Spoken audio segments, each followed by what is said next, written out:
الله ذي العزة والجبروت، سبحانك ما أعظم شأنك. سبحانك تقول للشيء كن فيكون.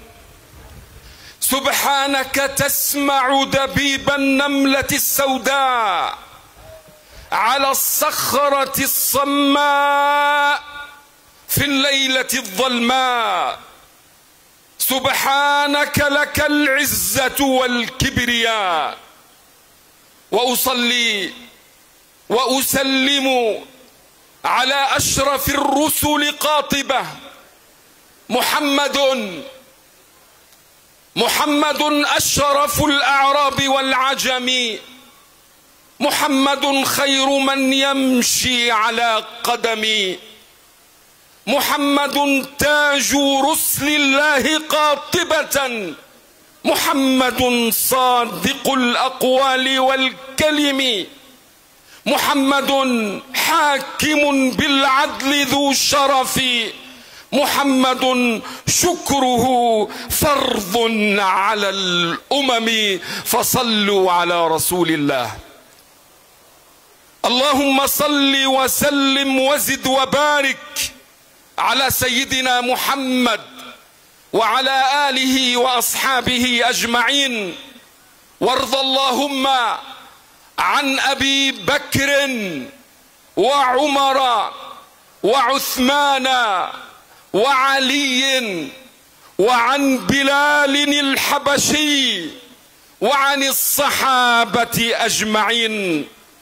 أما بعد، أيها الكرام، أيها الصادقون، أيها الأشراف، يا أحفاد بلال،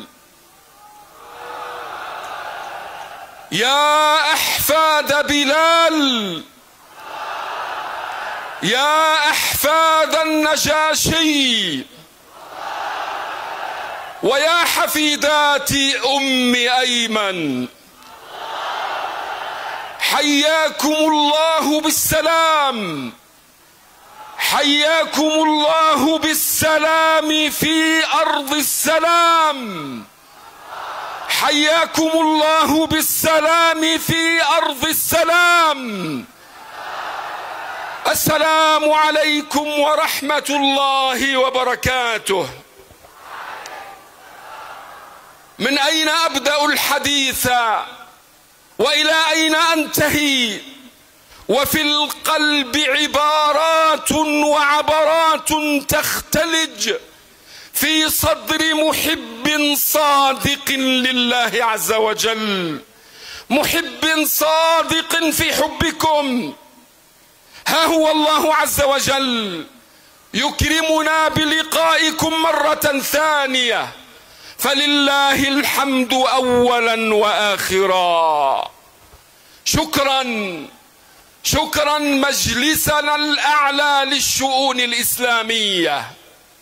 شكرا جمعية زيد بن ثابت. شكرا شكرا شكرا شكرا لكم أيها الأحباب الكرام. شكرا لك يا دكتور نور الدين قاسم. ألف تحية لك أيها البطل الذي استطاع أن يجمع كل هذه الجموع. نترك جزاءك لله عز وجل، هو الذي يجازيك. أيها العرب، أيها المسلمون في كل مكان، أيها الناس، هذا هو الوجه الحقيقي لإثيوبيا. هذا هو الوجه الحقيقي لإثيوبيا. إن سألتموني عن إثيوبيا السلام، عن إثيوبيا القرآن، أقول لكم تعالوا إلى هذا الملعب لتشهدوا إثيوبيا الحقيقية. فحي الله إثيوبيا أرض العز والسلام. شعب يعشق السلام، يحب القرآن، لا يقبل الذل ولا الهوان. الله أكبر ما أعظمكم، الله أكبر ما أشد حبكم لدينكم، لعقيدتكم، لنبيكم. يوم رجعت آمنة أم النبي صلى الله عليه وسلم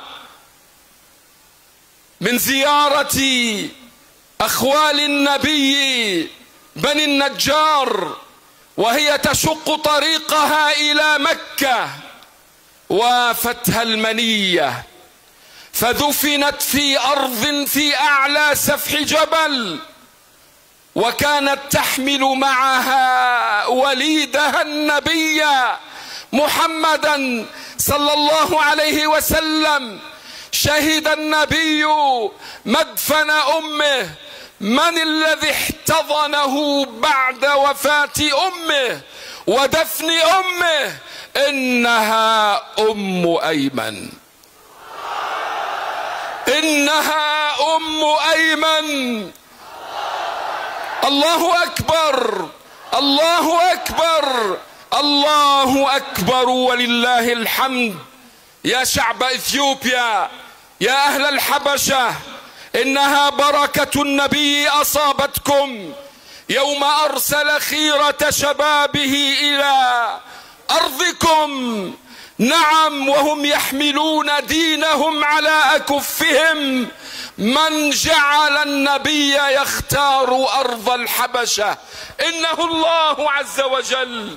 من جعل النبي يختار أرض الحبشة إنه الله عز وجل، وما ينطق عن الهوى.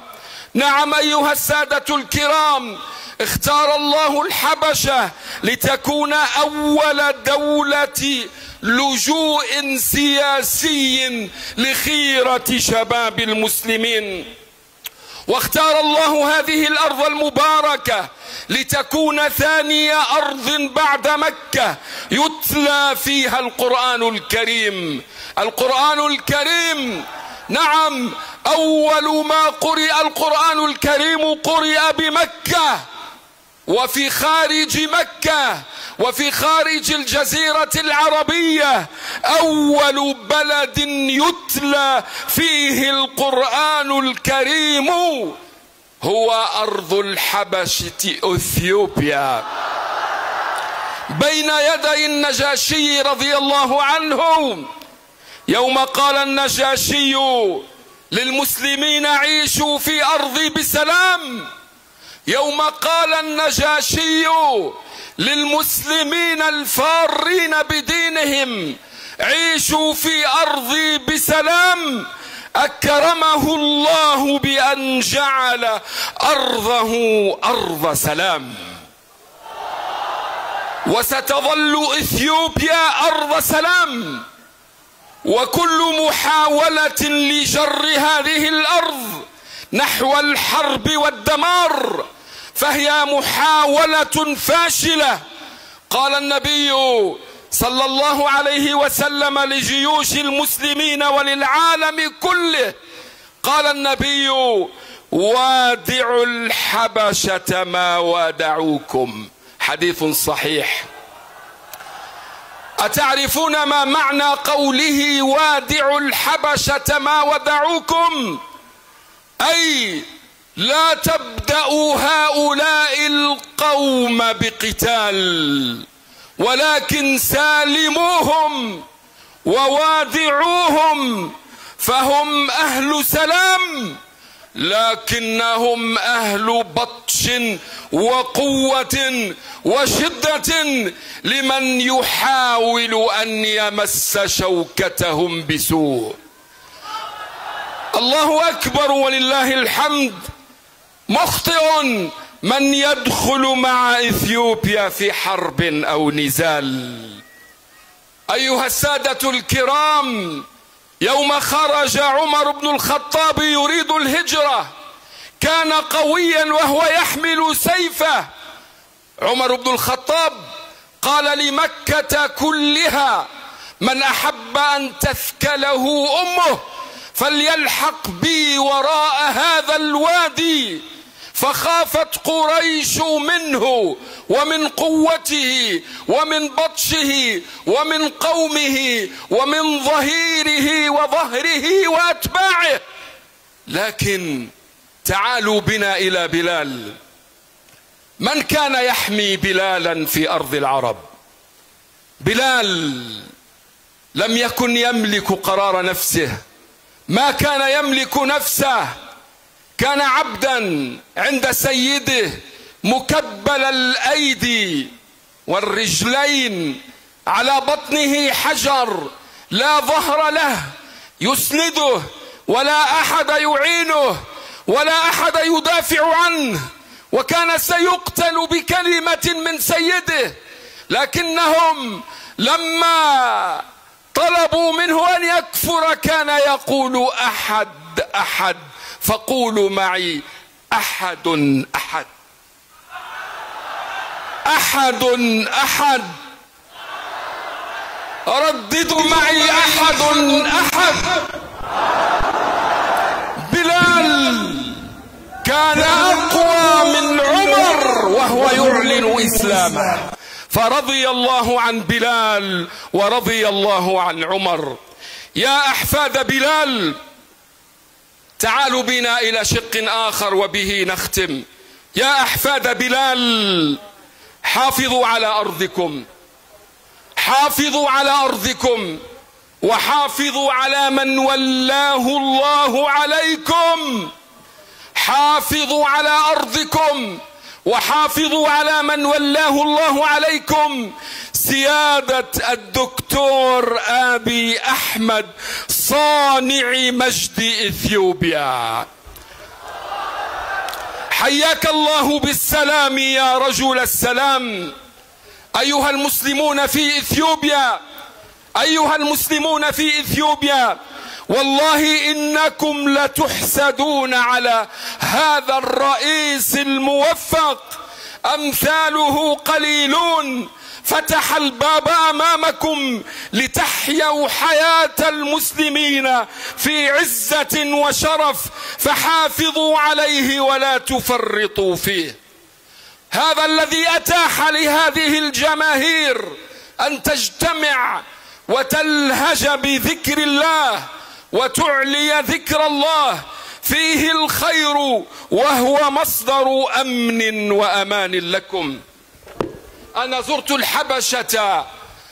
الحبشة قبل 3 سنوات فرأيتها، لكن لما زرتها اليوم أيها السادة الكرام، رأيت هذه العمارات ورأيت هذه الطرقات وهذه الجسور.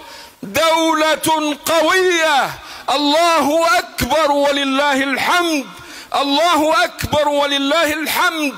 ألف ألف تحية لك سيدي آبي أحمد.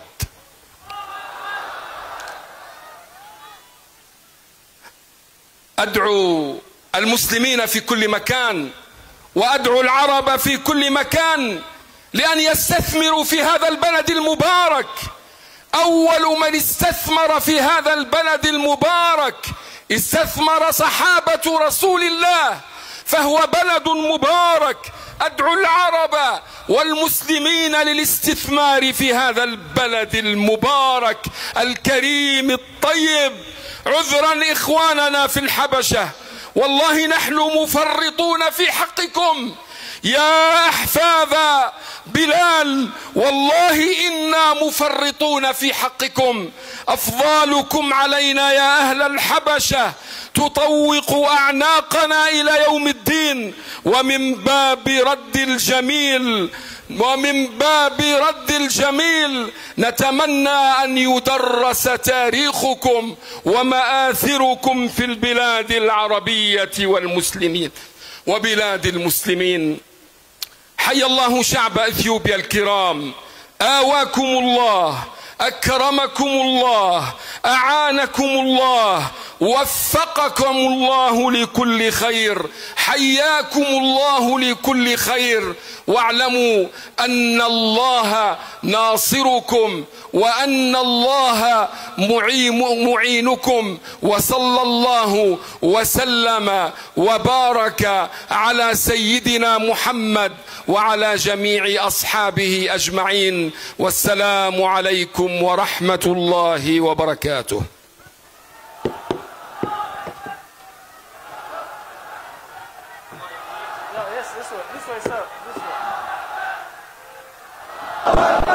الله أكبر الله أكبر الله أكبر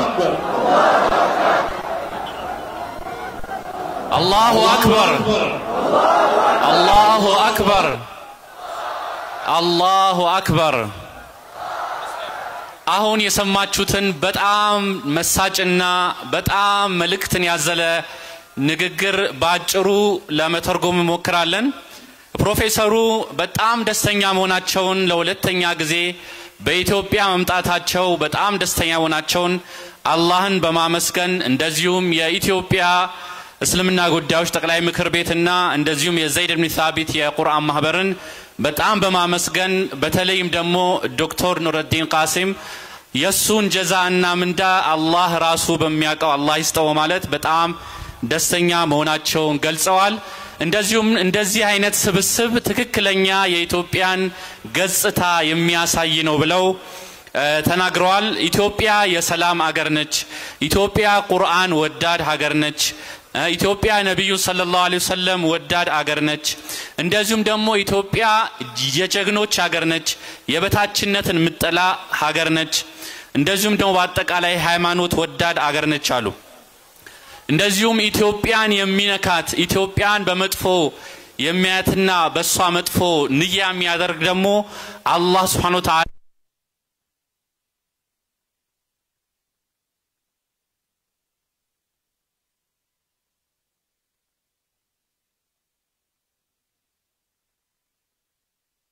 ሰላም ፍጠሩ። በጦርነት የምትመጡ በጥፋት የምትመጡ ከሆነ እናንተን የሚመልሱና ጀግና ህዝብ እንዳላት እንድትረዱ ነው ብለው የሐዲሱን ተፍሲር ተናግረዋል። ኢትዮጵያን በሰላም እንጂ በጦርነት የሚያሸንፋት እንደሌለ አስምረው ተናግረዋል። እንደዚሁም ደግሞ የሰይድና ዑመር ኢብኑ ኸጣብና የሰይድና ቢላል ኢብኑ ረባህ ረዲየላሁ ዐንሁ በአጭሩ ሂጅራ ጊዜ ያለውን ኩነት ተናግረዋል። ዑመር ኢብኑ ኸጣብ من أراد أن تثكله أمه ብሎ فليتبعني ብሎ ማን ነው የሚከለክለኝ ሂጅራ ወደ መዲና በመሄድ ብሎ በጉልበቱ በኃያልነቱ የሚታወቀው ዑመር ኢብኑ ኸጣብ ማንንም አልነካውም። በተቃራኒው ግን ቢላል ኢብኑ ረባህ አጋዥ የሌለው እንደዚሁም ደግሞ ከሱ ጎን የሌለው ምንም ነገር የለውም ግን አላህ ብቻ ነው ያለው አሐዱን አሐድ ያለ ያን ስቃይ ያን መከራ ይቻለ ጠንካራ የኢትዮጵያ ተምሳሌት እንደሆነ ተናግረዋል። እንደዚሁም ደግሞ በተለይ ለዶክተር አብይ አህመድ ደጋግመው ሰላምታቸውና ይህን የመሰለ መሪ ሁላችሁም እንድትጠብቁት ሀገራችሁን እንድትጠብቁ ይሄን እኔ ከዚህ በፊት ከ3 አመት በፊት መጥቻለሁ። አሁን ያየውትን ለውጥ ያየውትን እድገት በጣም የሚመሰገን ነው። እንደዚህ አይነት መሪ ሌላ መሪዎች የሚቀኑበት ሌላ ሀገሮች የሚቀኑበት ነው። ስለዚህ ሁላችሁም ከመሪያችሁ ጎን መሆን አለባችሁ።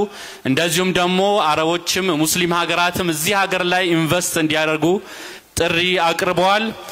እንደዚሁም ደግሞ ሰላምና ሁሉ ጊዜ ብልጽግና ለኢትዮጵያ እንዲሆን ተመኝተዋል። ኢንሻአላህ ወደሚቀጥለው መርሃ ግብር እንሻገራለን። Excellencies, ladies and gentlemen, Professor Kamal said one thing: Ethiopia is a good friend, a good neighbor, a peace lover people, and also Ethiopia is home of braves, heroes and heroines. That's what he said shortly. Next, I would like to invite His Excellency Honorary Dr. Sheikh Sultan Aman Eba for a remark to the podium. Allahu Akbar. Allahu Akbar. Allahu Akbar. Well, ክቡራትና ክቡራን ኢትዮጵያ ውቦች ነን እኮ ብለናል። እንግዳ ተቀባይነን أحمد النجاشي نجوسونو أسلمنا نتقبله يمجمريا نجوس سونو بنا بعلمات الله بنا قرات الله أسلمنا يتقبله نجوس أحمد النجاشي نو إنام بكبور دكتور شهجي إبراهيم توفا يا نجاشي 00 مندر مسرتات جمرال وقرأ تقرأ لاي مالتنو إيه يميزدممنو الله أكبر الله أكبر الله أكبر أما سجنا له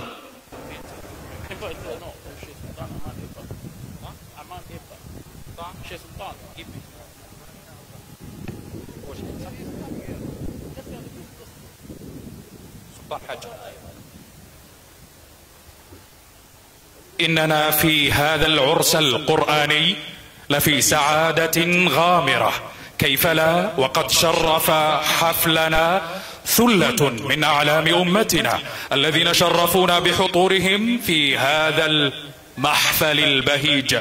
علماؤنا سراج دعوتنا وضياء مسيرتنا، فهم المصابيح التي نسري بها. والآن لنستمع إلى كلام كالدر المنثور وتوجيهات النيرات مع شيخ الدكتور سلطان، فليتفضل.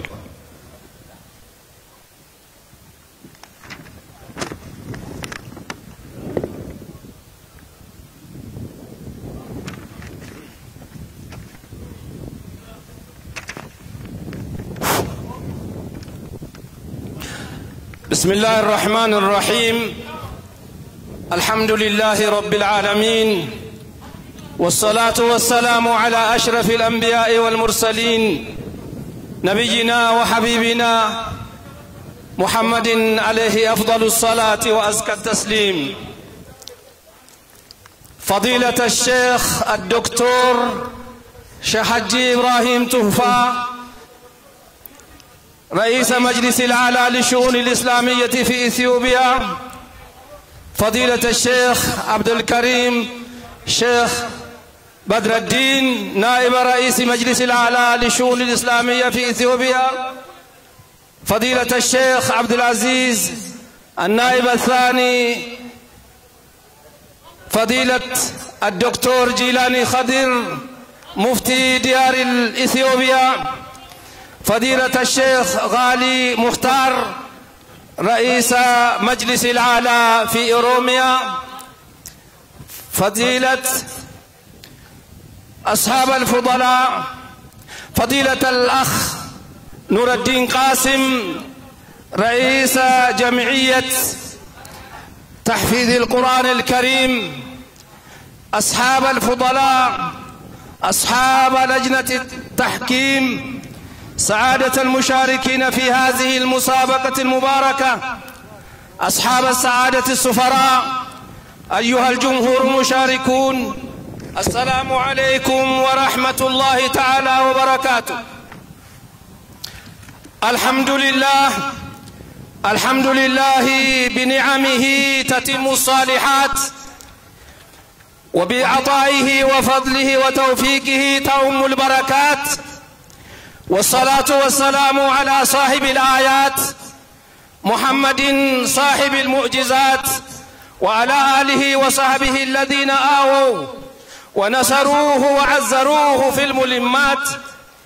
أما بعد، فطوبى لمن وفق لحمل كتاب الله وحفظ آياته يتلونه ليل نهار، كتاب أنزله الله من فوق 7 سماوات، لا يأتيه الباطل من بين يديه ولا من خلفه، تنزيل من حكيم حميد.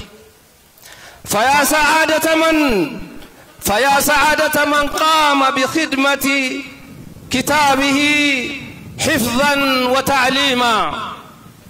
ضيوفنا الأكارم الذين وفدتم من أرجاء العالم وبقاع الأرض شرقا وغربا جنوبا وشمالا لهذه المهمة العظيمة، مسابقة القرآن الكريم في بلدنا وفي مدينتنا أديس أبابا.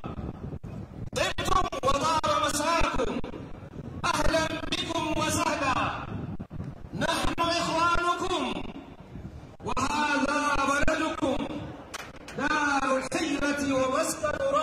النجاشي وبلال أيمن الذي قال عنها الرسول صلى الله عليه وسلم أيمن أمي بعد أمي.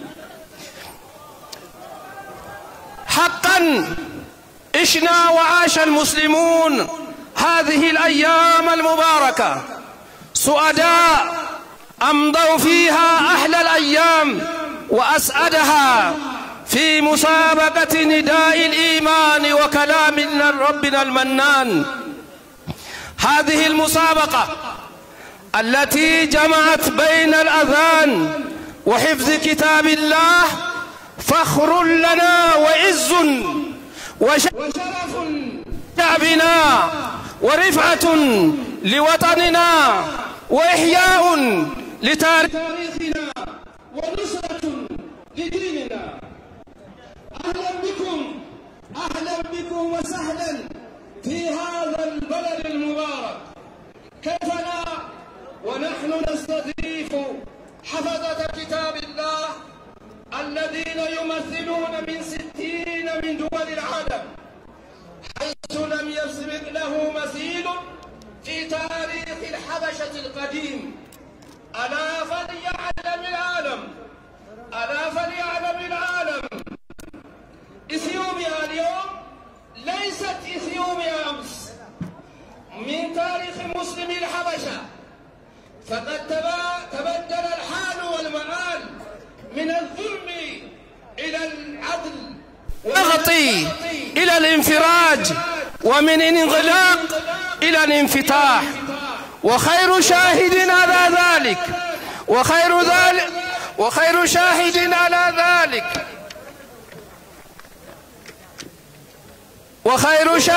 على ذلك ما نحن عليه اليوم. وخير شاهد على ذلك ما نحن عليه اليوم.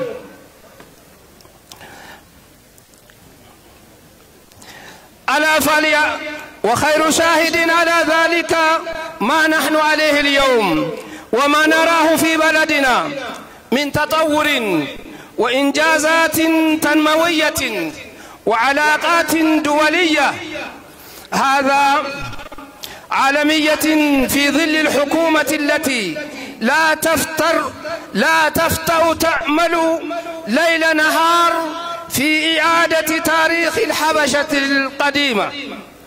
هذا وقد رأينا تنافسا شريفا بين المتسابقين أي أبدوا فيه مهاراتهم وقدراتهم في حفظ كتاب الله وتحسين أصواتهم في نداء صوت الحق.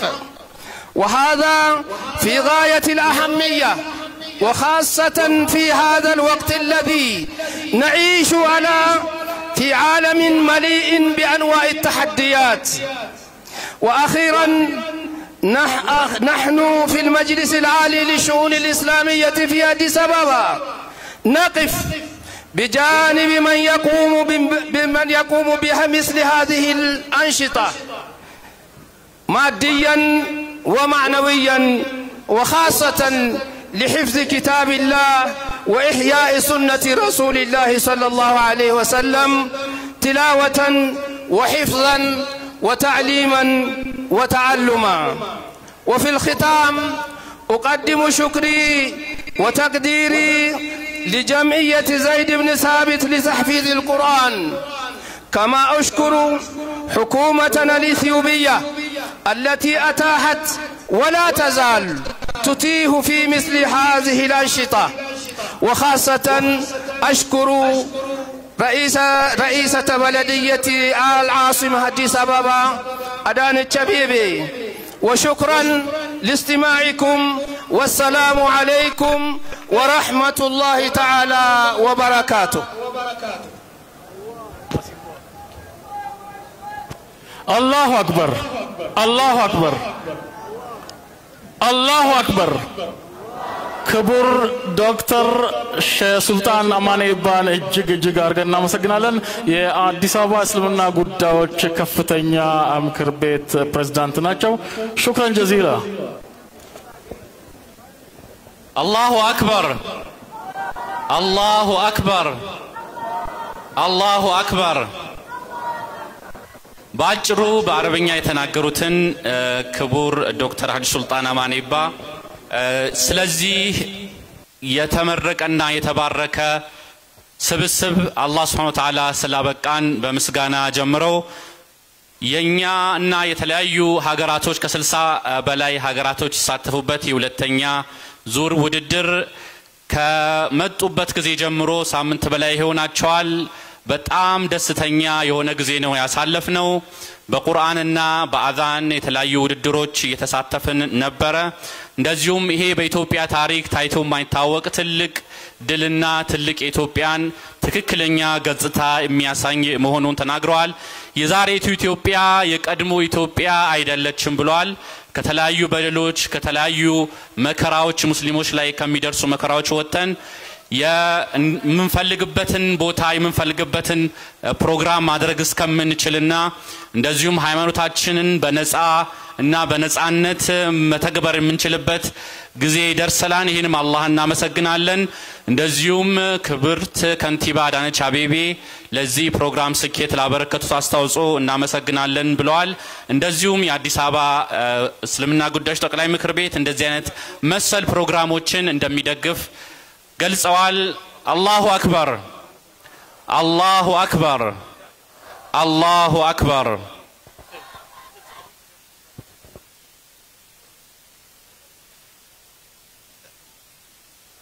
ضيوفنا الكرام والآن ندعو إلى المنصة لجنة التحكيم للصعود للمنصة الشيخ الدكتور صادق محمد عبد الله من اليمن والشيخ حافظ عثمان شاهين من تركيا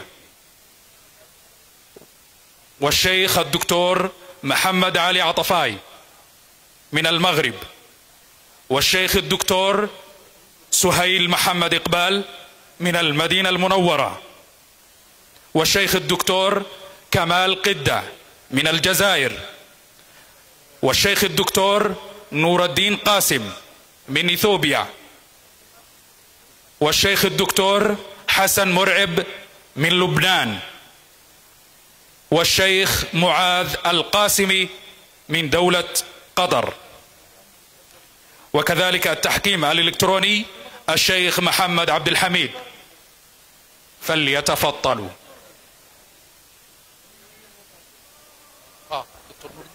الله أكبر Allah Akbar. These individuals who have been called are international judges, including our Ethiopian judge, Dr. Nuruddin Qasim, founder and manager or general manager of Zaid ibn Thabit Quran Association. So, takbir is important here as well. Takbir. Allahu Akbar. Allahu Akbar. ደከማችሁ እንዴ ታው ይሄ ቀን በትግላችሁ የተገኘ አይደል እንዴ አይደክማችሁም እርግጠኛ ነን አላሁ አክበር የብዙዎች ልፋት ስለሆነ ነው እናም ሀገራችንን እንድንኮራበት ያደረገው የእናንተም ትግልና አስተዋጽኦ ነውና አላሁ አክበር ኢትዮጵያ የመጀመሪያው ሙአዝን ሀገር የቢላል አልሐበሺ ሀገር የአህመድ ነጃሺ ሀገር የሁለት ሂጅራዎች ሀገር ኢትዮጵያ አላሁ አክበር አላሁ አክበር ጀራር ደቢ አሜር ሪፈቲና እኔ ፈቲና አላሁ አክበር እንደገሙ ገረሲ ኡልፋዳ ገለቶማ ሹክራን እደወን ኢሳኒ ስርቤሳ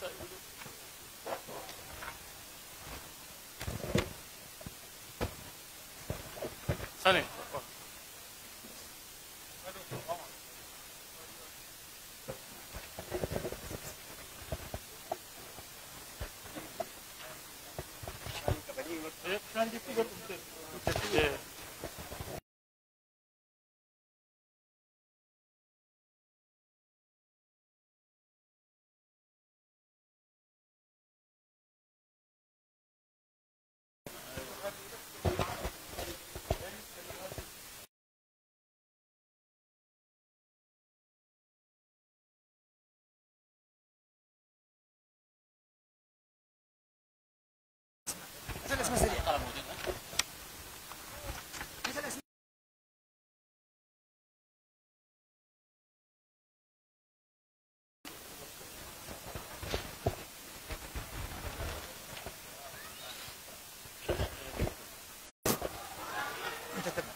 سهيل أنت تعطيه السؤال.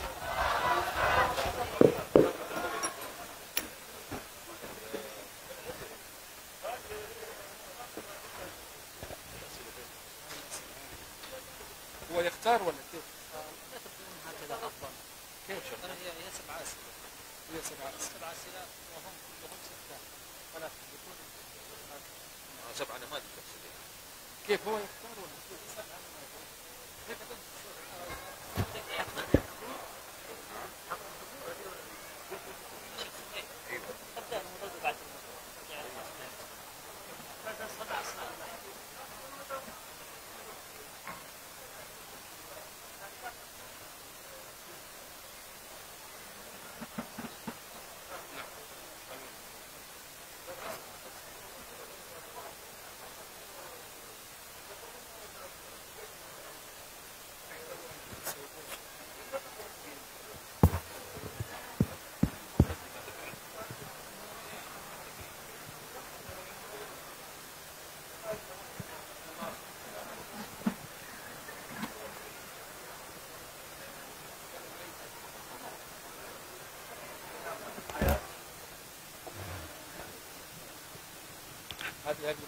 معك الميكروفون.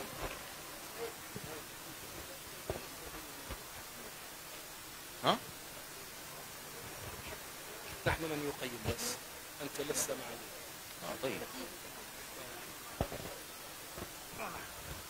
طيب استعن بالله. السؤال الأول: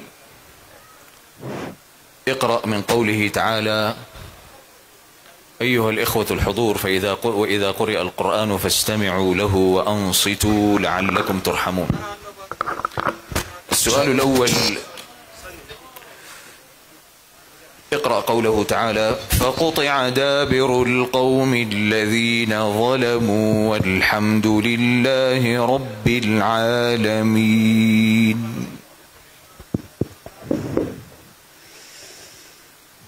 أعوذ بالله من الشيطان الرجيم. بسم الله الرحمن الرحيم.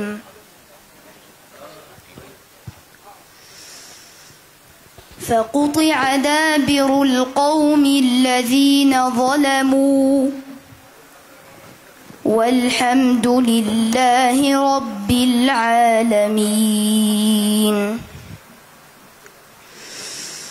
قل أرأيتم إن أخذ الله سمعكم وأبصاركم وختم على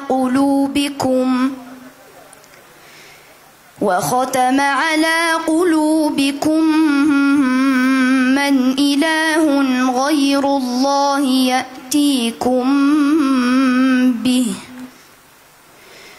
انظر كيف نصرف الآيات ثم هم يصدفون. قل أرأيتكم إن أتاكم عذاب الله بغتة أو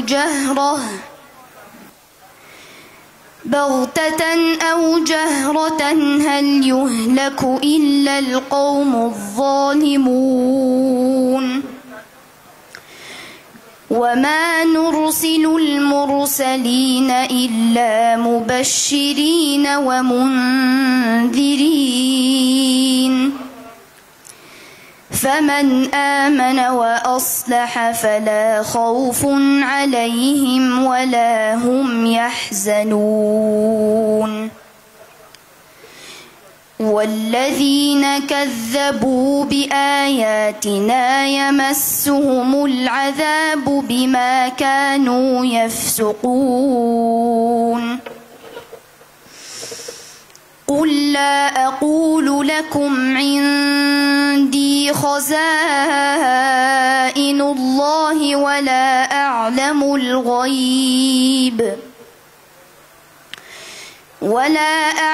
الغيب ولا أقول لكم إني ملك إن أتبع إلا ما يوحى إلي قل هل يستوي الأعمى والبصير أفلا تتفكرون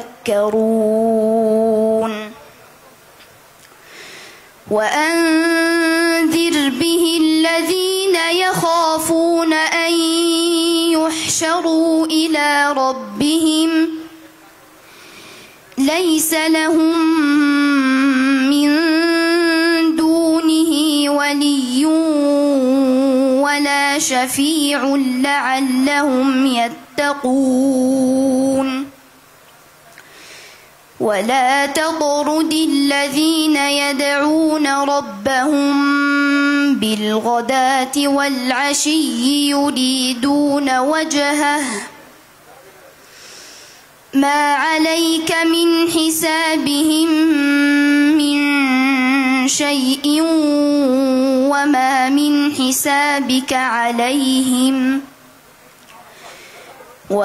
من حسابك عليهم من شيء فتطردهم فتكون من الظالمين. حسبك. السؤال الثاني، اقرأ من قوله تعالى: نبئ عبادي أني أنا الغفور الرحيم.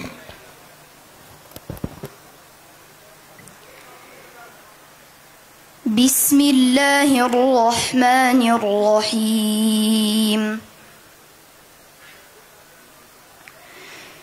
نبئ عبادي أني أنا الغفور الرحيم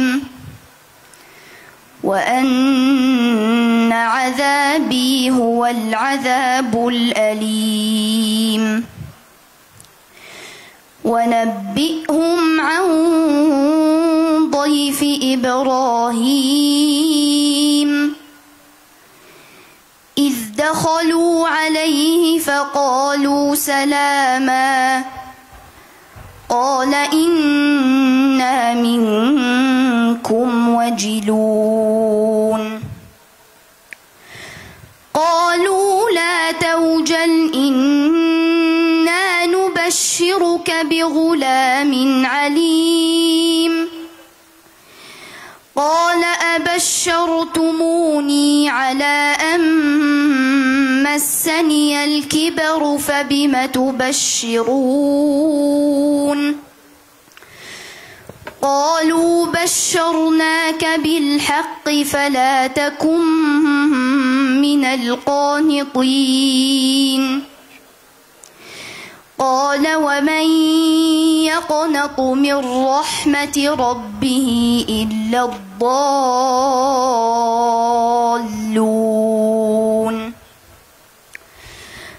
قال فما خطبكم أيها المرسلون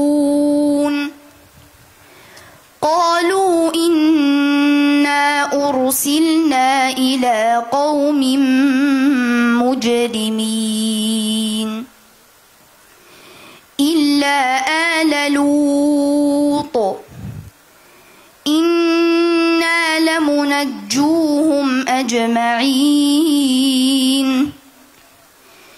إلا امرأته قدرنا إنها لمن الغابرين فلما جاء آل لوط المرسلون قال إنكم قوم منكرون قالوا بل جئناك بما كانوا فيه يمترون وأتيناك بالحق وإنا لصادقون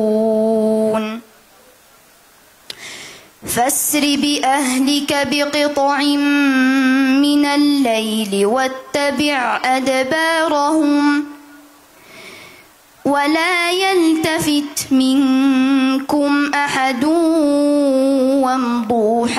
تؤمرون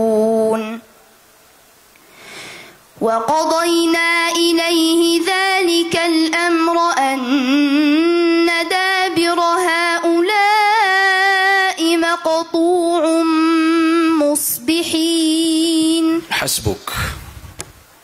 السؤال الأخير اقرأ من قوله تعالى: لقد كان لسبإ في مساكنهم آية. بسم الله الرحمن الرحيم. لقد كان لسبإ في مساكنهم آية جنتان عن يمين وشمال كلوا من رزق ربكم واشكروا له بلدة طيبة ورب غفور. فأعرضوا فأرسلنا عليهم سيل العرم وبدلناهم بجنتيهم جنتين ذواتي أكل خمط وأثل وشيء من سدر قليل ذلك جزيناهم بما كفروا وهل يجازى إلا الكفور. وجعلنا بينهم وبين القرى التي باركنا فيها قرى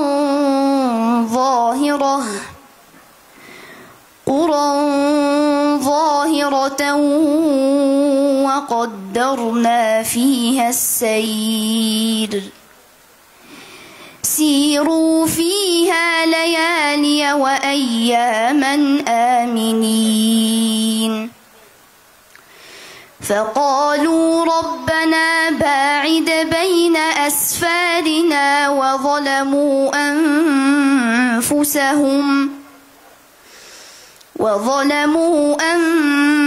أنفسهم فجعلناهم أحاديث ومزقناهم كل ممزق إن في ذلك لآيات لكل صبار شكور. ولقد صدق عليهم إبليس ظنه فاتبعوه إلا فريقا من المؤمنين وما كان له عليهم من سلطان إلا لنعلم من يؤمن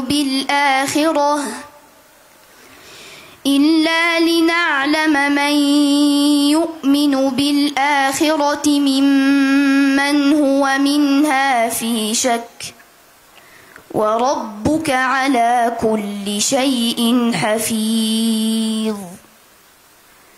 قل ادعوا الذين زعمتم من دون الله لا يملكون مثقال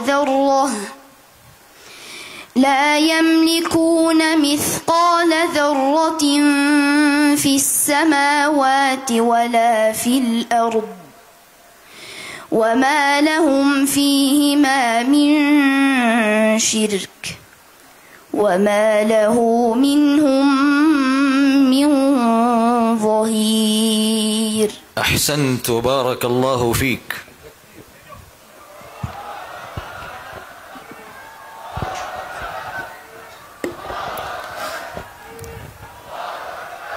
والآن ندعو المتسابق من دولة قطر يوسف أحمد عاشير ويقرأ برواية حفص عن عاصم.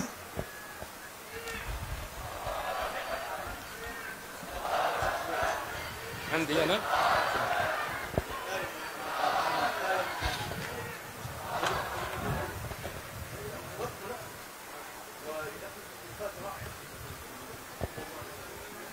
هبش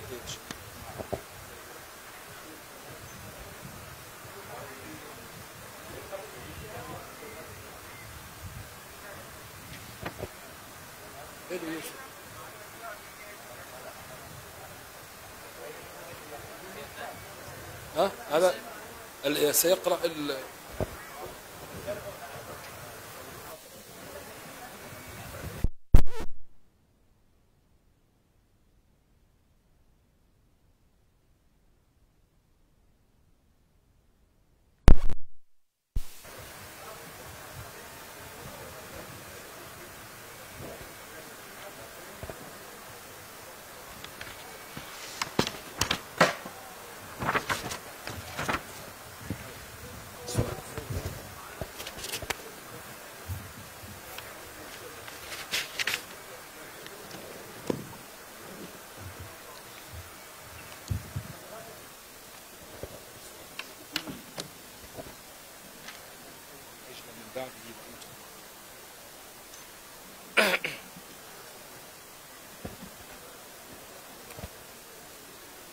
السؤال الأول: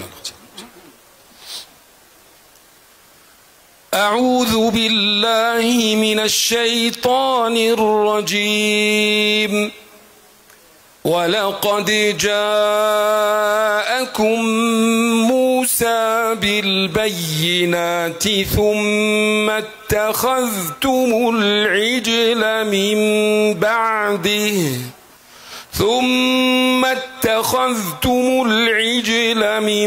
بعده وأنتم ظالمون.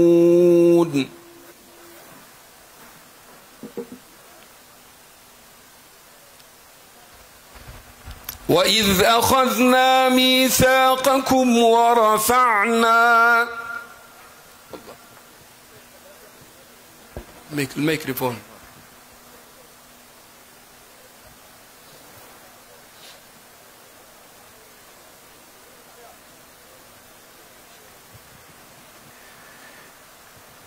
أعوذ بالله من الشيطان الرجيم.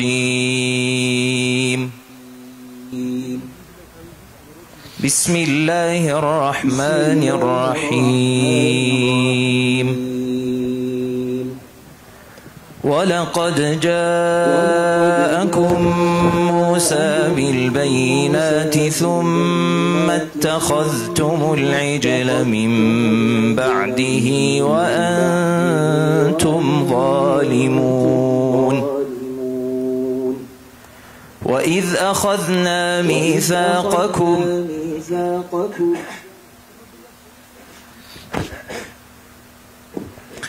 ولقد جاءكم موسى بالبينات ثم اتخذتم العجل من بعده وأنتم ظالمون. وإذ أخذنا ميثاقكم ورفعنا فوقكم الطور خذوا ما آتيناكم بقوة واسمعوا. قالوا سمعنا وعصينا وأشربوا في قلوبهم العجل بكفرهم. قل بئس ما يأمركم به إيمانكم إن كنتم مؤمنين. قل إن كانت لكم الدار الآخرة عند الله خالصة من دون الناس فتمنوا الموت إن كنتم صادقين. ولن يتمنوه أبدا بما قدمت أيديهم والله عليم بالظالمين ولتجدنهم أحرص الناس على حياة ومن الذين أشركوا يود أحدهم لو يعمر 1000 سنة وما هو بمزحزحه من العذاب أن يعمر والله بصير بما يعملون قل من كان عدوا لجبريل فإنه نزله على قلبك بإذن الله مصدقا لما بين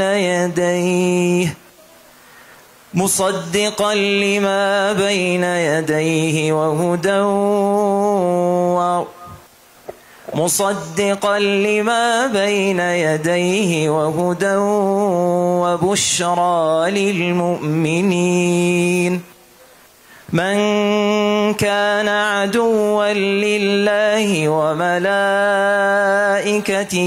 ورسله وجبريل وميكال فإن الله عدو للكافرين ولقد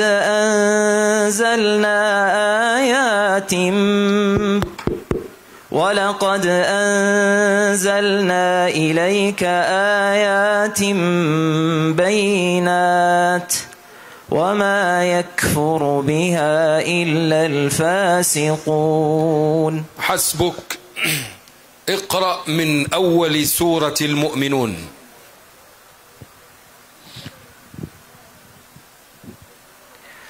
بسم الله الرحمن الرحيم قد أفلح المؤمنون الذين هم في صلاتهم خاشعون والذين هم عن اللغو معرضون والذين هم للزكاة فاعلون والذين هم لفروجهم حافظون إلا على أزواجهم أو ما ملكت أيمانهم فإنهم غير ملومين فمن ابتغى وراء ذلك فأولئك هم العادون والذين هم لأماناتهم وعهدهم راعون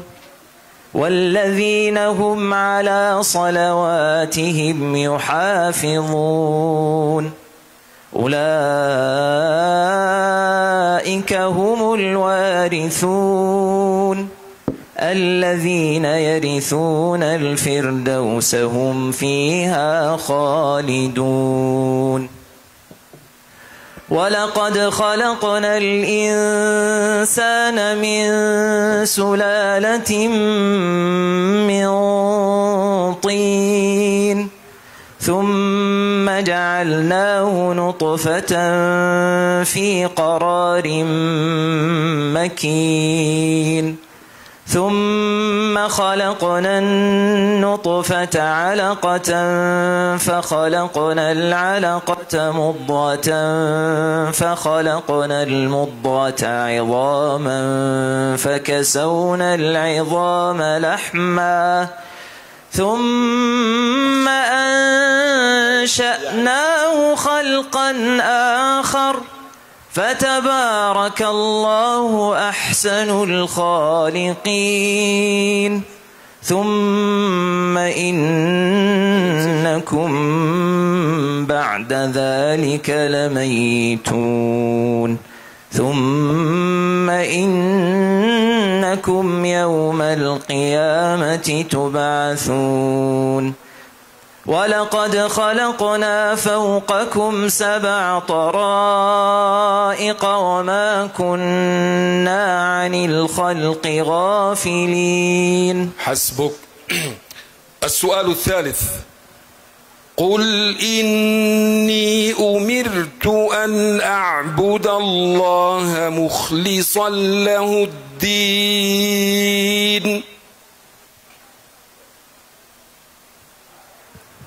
بسم الله الرحمن الرحيم. قل إني أمرت أن أعبد الله مخلصا له الدين وأمرت لأن أكون أول المسلمين. قل إني أخاف إن عصيت ربي عذاب يوم عظيم. قل الله أعبد مخلصا له ديني فاعبدوا ما شئتم من دونه. قل إن الخاسرين الذين خسروا أنفسهم وأهليهم يوم القيامة ألا ذلك هو الخسران المبين. لهم من فوقهم ظلل من النار ومن تحتهم ظلل ذلك يخوف الله به عباده يا عباد فاتقون. والذين اجتنبوا الطاغوت أن يعبدوها وأنابوا إلى الله لهم البشرى. فبشر عباد الذين يستمعون القول فيتبعون أحسنه أولئك الذين هداهم الله وأولئك هم أولو الألباب. أفمن حق عليه كلمة العذاب أفأنت تنقذ من في النار. لكن الذين اتقوا ربهم لهم غرف من فوقها غرف مبنية تجري من تحتها الأنهار. وعد الله لا يخلف الله الميعاد. ألم تر أن الله أنزل من السماء ماء فسلكه ينابيع في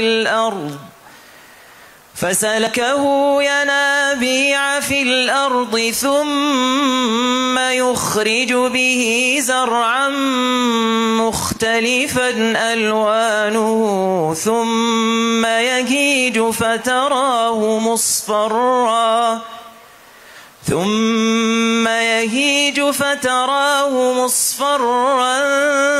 ثم يجعله حطاما إن في ذلك لذكرى لأولي الألباب.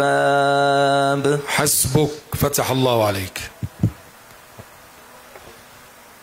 من دولة أمريكا ندعو المتسابق أحمد بشير آدم ويقرأ برواية حفص عن عاصم.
حياك الله.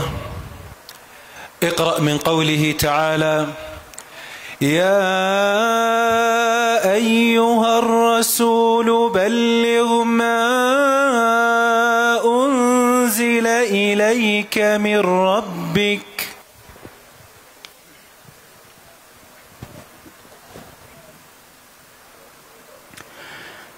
أعوذ بالله من الشيطان الرجيم.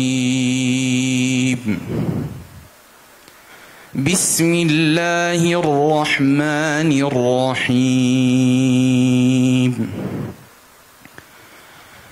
يا أيها الرسول بلغ ما أنزل إليك من ربك وإن لم تفعل فما بلغت رسالته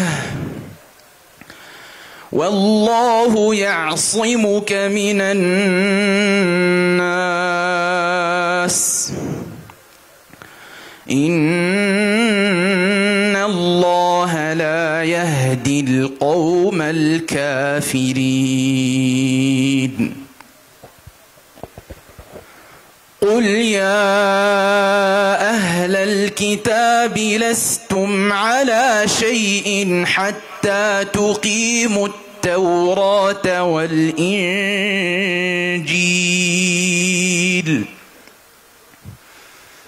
لستم على شيء حتى تقيموا التوراة والإنجيل وما أنزل إليكم من ربكم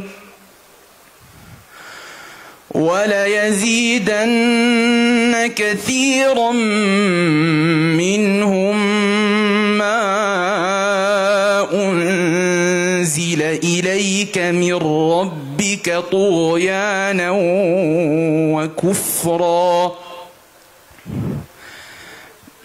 فلا تأس على القوم الكافرين.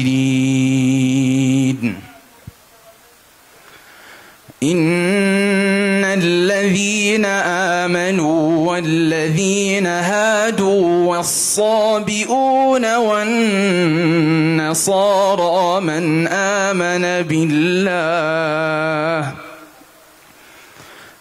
آمن بالله واليوم الآخر وعمل صالحا فلا خوف عليهم ولا هم يحزنون.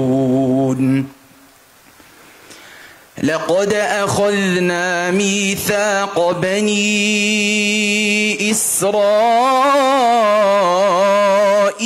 وأرسلنا إليهم رسلا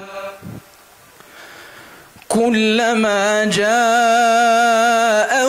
رسول بما لا تهوى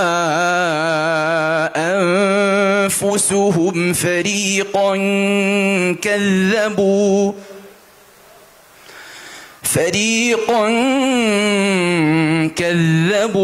وفريقا يقتلون. وحسبوا ألا تكون فتنة فعموا وصموا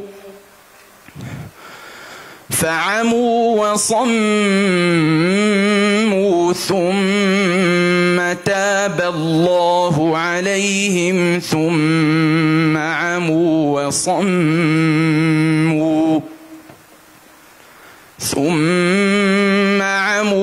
وصموا كثير